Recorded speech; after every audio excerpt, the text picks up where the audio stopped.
सुप्रभात बच्चों, मैं आपकी हिंदी अध्यापिका निशा। बच्चों, हम कक्षा 8वीं की एकांकी तात्या टोपे पढ़ रहे हैं, जिसको 4 दृश्यों में बांटा गया है।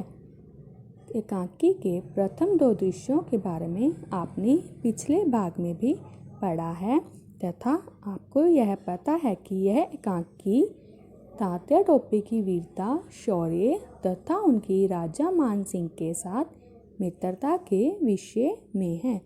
बच्चों, एकांकी का तीसरा दृश्य शुरू करने से पहले हम एकांकी के पिछले 2 दृश्यों के बारे में एक बार फिर से जान लेते हैं। एकांकी के प्रथम दृश्य में यह दिखाया गया है कि मेजर मीड तथा नेपियर आपस में तात्या टोपे की वीरता के बारे में बातें करते कहते हैं कि तात्या टोपे को पकड़ना इतना आसान नहीं है, हमारी सारी सेना भी कम पड़ गई है।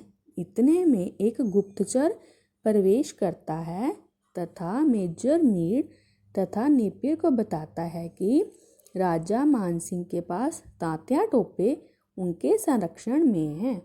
यहीं से बच्चों एकांकी का दूसरा दृश्य आरंभ होता है, जिसमें राजा मान सिंह अपने मंत्रियों के साथ एक सभा करते हैं तथा मेजर मीड उनसे मिलने जाते हैं और कहते हैं कि आप हमें तात्या टोपे को सौंप दीजिए, आपको सरकार बहुत सारा इनाम देगी। परंतु राजा मान सिंह ऐसा करने से इनकार कर देते हैं।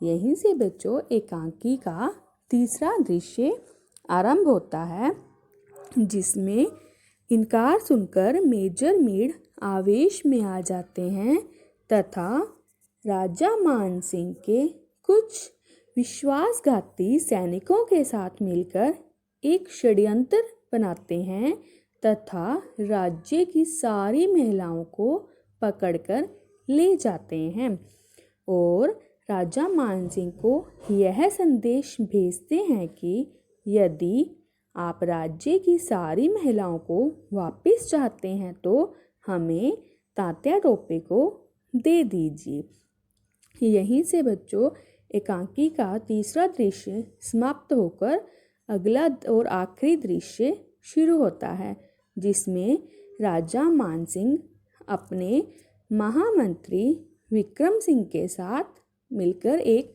योजना बनाते हैं तथा किसी अन्य व्यक्ति को तात्या टोपे बनाकर मेजर मीड को सौंप देते हैं तथा राज्य की सारी महिलाओं को वापस ले लेते हैं। परंतु जब तात्या टोपे को इस विषय में पता चलता है तो वे बहुत उत्तेजित हो जाते हैं तथा कहते हैं कि मैं अपनी जान के लिए किसी बेकसूर की जान नहीं दे सकता, मैं अभी मेजर मीड के पास जा रहा हूँ। परंतु यह सुनकर राजा मान सिंह उन्हें समझाते हैं कि आप देश के महान सपूत हो तथा देश को आपकी बहुत आवश्यकता है, यही सोचकर हमने यह योजना बनाई थी। महामंत्री विक्रम सिंह भी राजा मान सिंह के साथ मिलकर तात्या टोपे को समझाते हैं कि आप धैर्य से काम लीजिए तथा हमारे सैनिकों को युद्ध की शिक्षा दीजिए, हम आपकी सहायता के लिए हमेशा तैयार हैं। यह सुनकर तात्या टोपे प्रण लेते हैं कि अब मैं उस वीर बेकसूर व्यक्ति की जान का बदला अवश्य लूँगा तथा अब समय आ गया है जब देश में क्रांति लाई जाए। तात्या टोपे कहते हैं कि अब तक मैं अपने लिए जीता रहा हूँ, अब मैं अपने देश के लिए जीऊँगा। बच्चों, यहीं से पर एकांकी समाप्त हो जाती है। आपने एकांकी को 2 बार पढ़ना है तथा दिए गए कार्य को पूरा करना है।